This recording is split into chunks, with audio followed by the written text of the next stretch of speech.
Thank you very much for that. In fact, I'm going to write down the word accountability and responsibility because it's very important the way you put it out there. No, it's one thing to just tell to the people, hey, go and do that, but sometimes it doesn't turn out right. And when it doesn't turn out right, who takes the responsibility? Because if you're a good leader, now you're going to say, okay, well, I said this, I was wrong. Now let's look for the best way out. Because if you cannot be honest to the people, then it becomes very difficult, it becomes even very complicated to lead there in the first place. Now, because we have used the term leadership for a number of times, I'm beginning to wonder, how would you describe leadership in your own term? Yeah, it's good. I think leadership is the ability to influence people, to take action, to come together, and to rally around a shared vision. I think in many ways, I like influence because it's the opposite of power. A lot of people lead with power. They use their title, their seniority, their role, their authority to command leadership. And that's not leadership, that's coercion. Okay? When you make someone do something because you have more power than them, that's not leadership, that's force. And the counterbalance of that is influence. I believe that you don't need a title to lead, you don't need authority to lead, you don't need power to lead. You need the ability to influence people, whether or not they're more junior to you or more senior to you or peers. You need the ability to convince them and to take them on a journey toward a bigger vision, right? And a shared vision and to bring people together. I think leaders are people who help everybody to thrive, bringing their unique skills and bringing all that toward a shared vision and a shared goal that we all work toward. That to me is how I understand leadership. Thank you again for that. Now, I'm beginning to look towards the ability of an individual, of a person who stands tall in front of the people and lead them somewhere, of course, with a shared vision, and they are all going somewhere. If it is a good leader, of course, because we do have people who have no vision at all, but they're in a position of leadership. We can't say they are not leader; they are leader. Just maybe they are bad leader or something like that. So it means that for somebody to be a good leader or the kind of leader that we are looking for, it must have certain qualities, certain characteristics. Now, how do people acquire those characteristics that make them stand out? Because if I ask you to point out two or three leaders that you really that sort of inspire you as an individual, as a person, of course, it will be very easy for you to point them out because you have know these people, or you have read about them, not just because they are individual, but because of what they have done and especially how they have done it. So these are the quality. So how do people develop their leadership quality? Are there process for it? Yeah, I mean, I don't know if there's a process, but you definitely can develop leadership qualities. I don't believe that leadership is something we're born with. Not at all.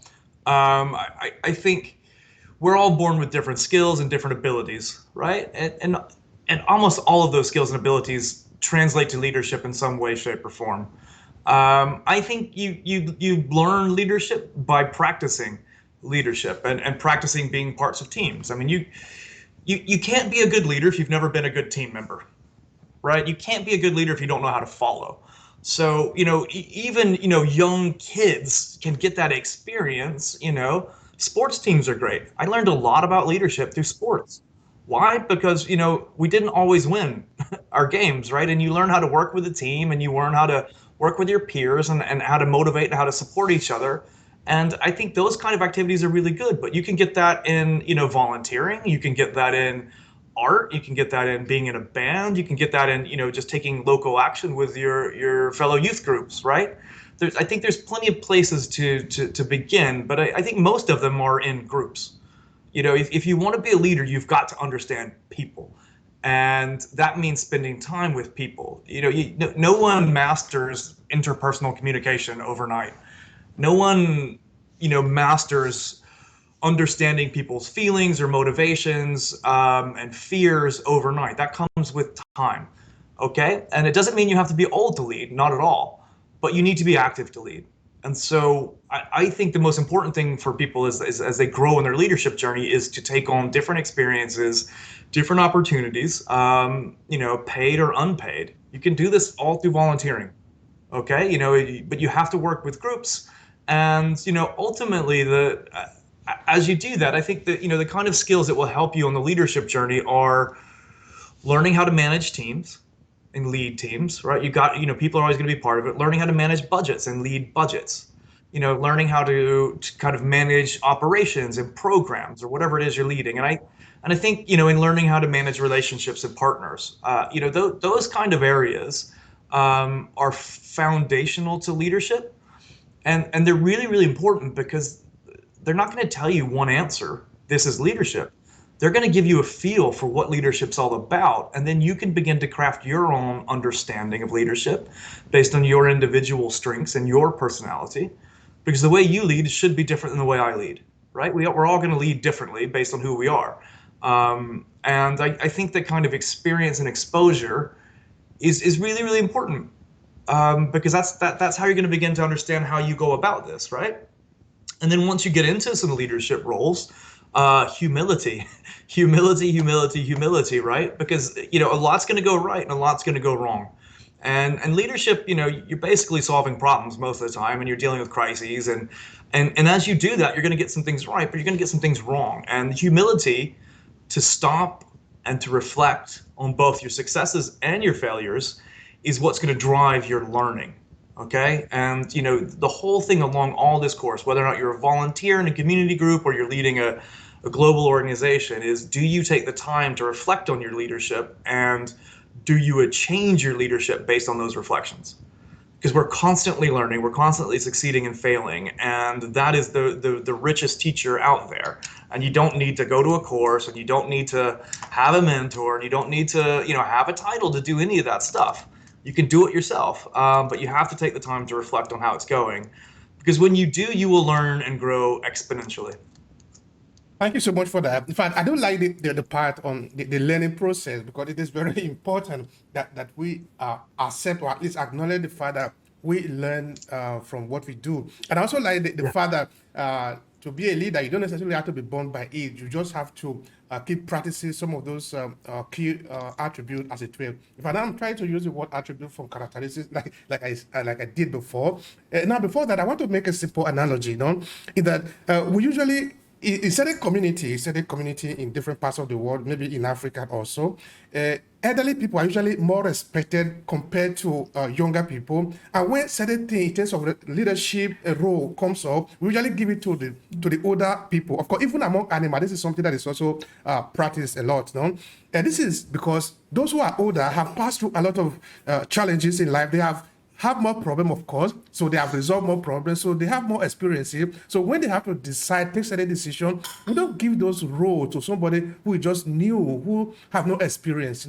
But of course, there are also other people who might be stupid, who might have also grown, but they haven't been able to learn very well. So just by being old, it's not a yardstick that you actually qualify to lead the people. I don't know, maybe I'm wrong on that. But actually, what I want to ask you is, are there certain key attributes that somebody must have so that now you are just old? Does it mean that you are qualified? Or, okay, you have just passed through an experience. Does it mean you are qualified? Or do you have to have certain attributes that actually separate you from every other person that have passed through the same experience that makes you a leader?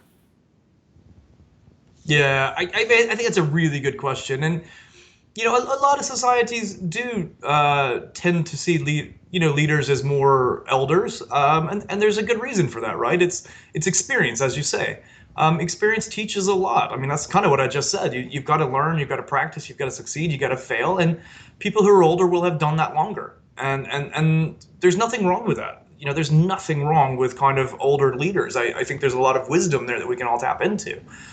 I think the key is what you're talking about, those attributes. I mean, just because you're old and been around a long doesn't mean you're going to be a good leader. But also, just because you're young doesn't mean you're not going to be a good leader, right? And I think what leadership really needs is you need diversity in leadership, right? You need some people who are young, who are coming with new ideas, different ideas. I mean, just because I'm old doesn't mean I know what's going to happen in the future, right? And many times when an older person has gained experience, they gained it 20 or 30 years ago, and the world's changed. right? And a younger person might have a newer or a more up-to-date kind of view. It's not to say that older or younger is wrong, but I think the strongest leadership is when you have diversity of leaders, and age is one type of diversity. You want different viewpoints in the room because that mitigates the risk of over dependence on one leader or one style.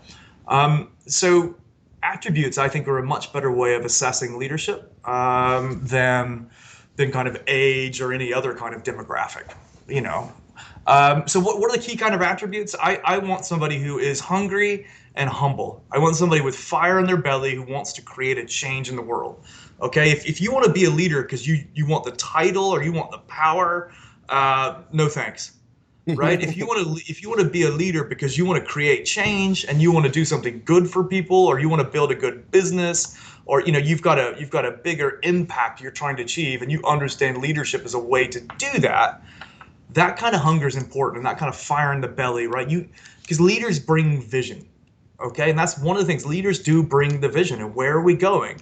And you don't just bring the vision, you got to get people on board with that. You have to get your teams to agree with that. You've got to get people to invest in your vision. You got to make it happen. And that is really hard to do if you don't believe, if you don't have a fire in your belly for what you're talking about. If you're just saying, hey, we're going to do this thing, and you're not passionate about it, very few people are going to follow you.